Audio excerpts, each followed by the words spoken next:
Assalamualaikum warahmatullahi wabarakatuh.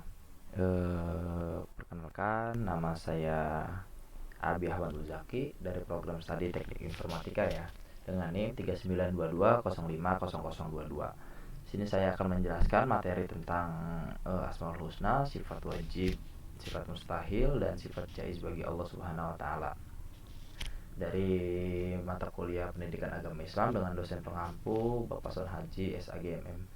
Saya membuat video ini untuk memenuhi proyek atau tugas ujian akhir semester genap ya, tahun 2021.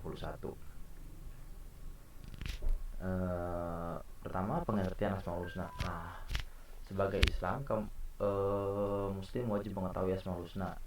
Jika memiliki arti Asmaul Husna secara bahasa, seperti nama-nama yang indah dan baik. Maksudnya ialah nama-nama yang menjelaskan sifat-sifat Allah Subhanahu wa taala yang indah lagi baik. Nama-nama indah dan baik ini atau Asmaul Husna ini tercantum dalam kitab suci umat Islam, yaitu Al-Quran. Jumlah nama-nama indah bagi Allah Subhanahu wa taala atau Asmaul Husna tersebut ada 99. Sebenarnya nama-nama baik Allah Subhanahu wa taala memiliki jauh lebih banyak, namun jumlah yang paling masyhur adalah 99. Seperti yang terdapat dalam hadis Bukhari Muslim. Allah mempunyai 99 nama, 100 kurang 1. Barang siapa yang memahaminya akan masuk surga ya. Hadis riwayat Muslim dan Bukhari. Nah, selanjutnya, nama-nama ini tidak hanya menunjukkan keindahan, namun juga mewakili keagungan serta kesempurnaannya. Terkait Asmaul Husna, Allah Subhanahu wa taala berfirman sebagai berikut, yang artinya tidak ada Tuhan melainkan Allah. Dialah Allah yang memiliki Asmaul Husna atau nama-nama yang terbaik. Surat At-Toha ayat 8 ya. Setiap Asmaul Husna memiliki arti dan makna tersendiri yang tentunya sangat baik. 99 nama Allah ini memiliki berbagai keutamaan saat kamu memahaminya. Itulah mengapa menghafalkan dan memahaminya menjadi satu di antara hal yang penting. Nah, selanjutnya manfaat menghafal dan memahami Asmaul Husna. Yang pertama, takut kepada Allah Subhanahu wa taala, yaitu hal ini disampaikan oleh Allah Subhanahu wa taala melalui firman-Nya dalam surat Al-Imran ayat 191. Ya, yang artinya yaitu orang-orang yang mengingat Allah Subhanahu wa taala sambil berdiri atau duduk atau dalam keadaan berbaring, dan mereka memikirkan tentang penciptaan langit dan bumi seraya berkata, ya Tuhan kami, tiadalah Engkau menciptakan ini dengan sia-sia. Maha suci Engkau, maka peliharalah kami dari siksa neraka. Ya, ini isi dari surat Ali Imran ayat 191. Yang kedua yaitu mendapatkan ketenangan hati. Orang-orang yang mengingat Allah Subhanahu wa taala atau melakukan zikir menyebut asma Allah, maka akan mendapatkan ketenangan hati.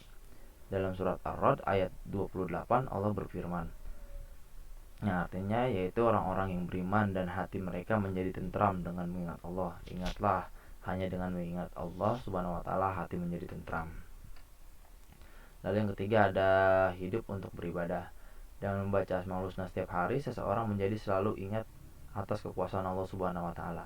Nah, dalam Al-Qur'an surat At-Toha ayat 14 Allah berfirman yang artinya, sesungguhnya aku ini adalah Allah Subhanahu wa taala, tiada Tuhan yang hak selain aku, maka sembahlah aku dan dirikanlah sholat untuk ingatku.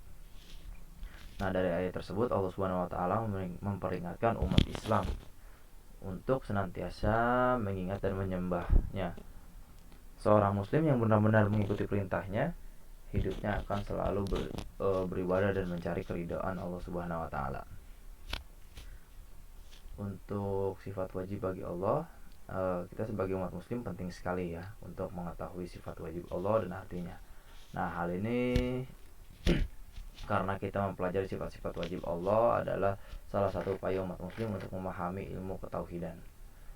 Sebagaimana yang sudah kita tahu, tauhid merupakan pilar utama dalam ilmu agama Islam. Oleh karena itu, hendaknya kita mengenal Allah lebih dekat dengan mempelajari sifat wajibnya. Nah, dalam buku Rukun Imam karya Hudur Rahman dijelaskan bahwa sifat wajib Allah memiliki arti akan sifat kesempurnaan dan pasti ada pada Allah Subhanahu wa taala. Manusia tidak akan mampu membayangkan wujud dari sifat wajib Allah tersebut, namun tetap wajib mengimaninya atau mempercayainya. Nah, selanjutnya adapun penjelasan mengenai sifat wajib Allah beserta arti yang terkandung di dalamnya, yaitu sebagai berikut. Nah, sifat wajib Allah ada 20 ya semuanya ya. Yang pertama adalah wujud, yang berarti ada. Ya, artinya Allah merupakan zat yang pasti ada dan tidak diciptakan oleh siapapun. Ia berdiri sendiri.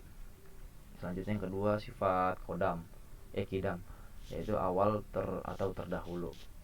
Yam, artinya Allah adalah sang pencipta yang sudah ada lebih dahulu sebelum makhluknya yang diciptakannya. Lalu ada bako artinya maha kekal dan tidak akan binasa atau punah. Selanjutnya mukhalafatul lil hawadisi, ya, berbeda dengan makhluknya. Sifat wajib ini artinya Allah yang menciptakan alam semesta dan seisinya, sehingga Allah pasti berbeda dengan makhluk ciptaannya. Lalu yang kelima qiyamuhu binafsihi, berdiri sendiri. Yang keenam wahdaniyat atau maha esa, yang berarti maha esa.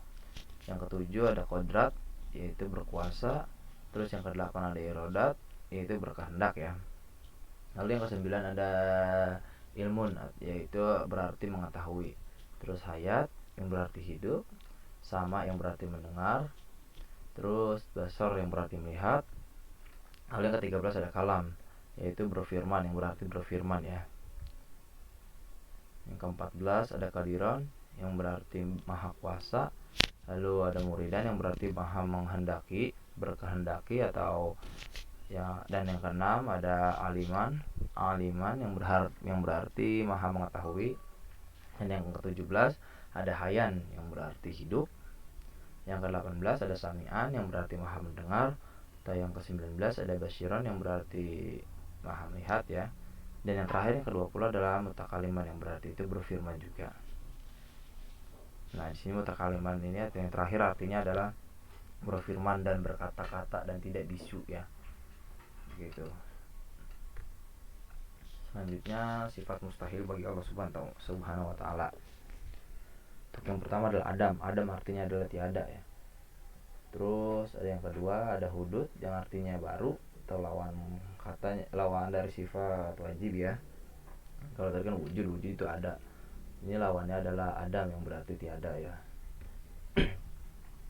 Yang ketiga ada fana, yang berarti binasa. Terus yang keempat ada mumatsalatu lil hawadisi, yang artinya menyerupai makhluknya. Qiyamuhu bil ghairihi, yang artinya berdiri dengan yang lain. Terus yang keenam ta'adud, artinya lebih dari satu. Jadi sifat mustahil ini adalah lawan dari sifat wajib yang tadi udah disebutin ya. Sama, yang ini juga jumlahnya ada 20. Nah, untuk sifat jaiznya hanya ada satu, yaitu fi'lu kulli mungkinin autarkuhu, yang artinya Allah itu berwenang untuk menciptakan dan berbuat sesuatu atau tidak sesuai dengan kehendaknya. Ya, jaiz itu berarti ya boleh-boleh saja, dengan makna Allah Subhanahu wa taala menciptakan segala sesuatu, yakni dengan tidak ada paksaan dari sesuatu pun juga. Sebab Allah Subhanahu wa taala bersifat kudrat, yaitu maha kuasa, dan iradat, maha kehendak. Juga boleh-boleh saja bagi Allah Subhanahu wa taala meniadakan akan segala sesuatu apapun yang dimau. Oke, untuk materi pertama dari Asmaul Husna sudah selesai. Kita lanjut untuk materi keduanya, yaitu ma'rifatullah ya. Ma'rifatullah, mengenal Allah Subhanahu wa taala.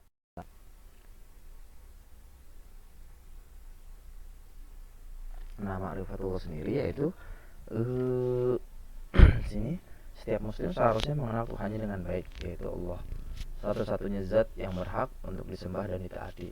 Ma'rifatullah adalah puncak akidah dan tauhid seorang muslim. Ma'rifatullah merupakan tolak ukur kualitas keislaman dan keimanan seseorang.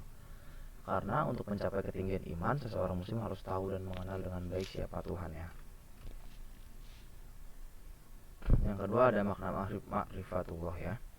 Ma'rifatullah sendiri berarti mengenal, mengetahui dan menghayati berbagai objek ilmu pengetahuan secara rinci dan sistematis ya. Ma'rifatullah berarti mengenal dan menghayati secara mendalam sifat-sifat Allah Subhanahu wa taala dengan secara terperinci. Nah, di sini Ibnu Qayyim seorang tokoh Islam mengatakan bahwa semakin tinggi makrifat kita kepada Allah, maka semakin tinggi ketaatan kepada Allah. Maka kita semakin menghambakan diri dan bersifat ihsan. Selanjutnya ada urgensi ma'rifatullah ya. Di sini ada macam-macam pengertian ma'rifatullah ya. Nah, selanjutnya dengan ma'rifatullah seorang muslim akan senantiasa menjaga dirinya dari melanggar aturan-aturan Allah Subhanahu wa taala sehingga hidupnya dipenuhi dengan rahmat dan ridha Allah. Dalam hal ma'rifatullah, Nabi Muhammad SAW pernah ditanya oleh seorang sahabat beliau ya. Ini dalam suatu cerita. Beliau ditanya, "Wahai Rasulullah, apakah amalan yang paling utama?" Rasulullah SAW pun menjawab, "Ilmu mengetahui tentang Allah." Sahabat itu bertanya lagi, "Ilmu apa yang Nabi maksud?" Lalu dijawab oleh baginda Rasul, itu ilmu mengetahui Allah dengan sebenar-benarnya. Sahabat itu rupanya menyangka Rasulullah SAW salah tanggap. Lalu sahabat itu menegaskan, "Wahai Rasulullah, kami bertanya tentang amalan, sedang Anda menjawab tentang ilmu." Lalu jawab Nabi, "Sesungguhnya sedikit amalan akan berfaedah bila disertai dengan ilmu mengetahui Allah Subhanahu wa taala, dan banyak amalan tidaklah bermanfaat bila disertai dengan kejahilan tentang Allah Subhanahu wa taala." Itu ya. Lalu yang keempat atau yang bagian D ada buah ma'rifatullah. Nah, puncak ilmu adalah mengenal Allah ya. Seseorang dikatakan sukses dalam belajar atau menuntut ilmu apabila dia semakin mengenal Allah Subhanahu wa taala dan semakin dekat pada Allah. Jadi percuma sekolah tinggi, gelar prestasius segudang, harta melimpah dan jabatan selangit bila semua tidak menjadikannya semakin dekat dan semakin mengenal siapa Tuhannya. Al-ma'rifatullah sendiri yaitu nikmat yang sangat besar. Mengenal Allah Subhanahu wa taala akan membuahkan akhlak mulia. Betapa tidak dengan mengenal Allah kita dapat merasakan ditatap, didengar dan diperhatikan oleh Allah Subhanahu wa taala. Sehingga langkah dan gerak kita terarah pada jalan yang dikehendaki Allah. Inilah kenikmatan hidup yang sebenarnya. Dengan ma'rifatullah hidup menjadi terang, terarah, ringan dan bahagia ya. Baliknya, jika kita jauh dari Allah, hidup akan terasa berat, sempit, sengsara, tenggelam dalam lumpur dosa dan terus-menerus hidup dalam rentan waktu dan ruang kehinaan. Sini ada suatu ayat yang berarti, "Barang siapa berpaling dari peringatanku, maka sesungguhnya baginya kehidupan yang sempit dan akan kami bangkitkan pada hari kiamat dalam keadaan buta." Quran Surat Toha ayat 124. Nah, sekian penjelasan dari saya tentang materi Asmaul Husna dan Ma'rifatullah untuk mengenal Allah Subhanahu wa taala. Terima kasih. Wabillahi taufiq wal hidayah. Wassalamualaikum warahmatullahi wabarakatuh.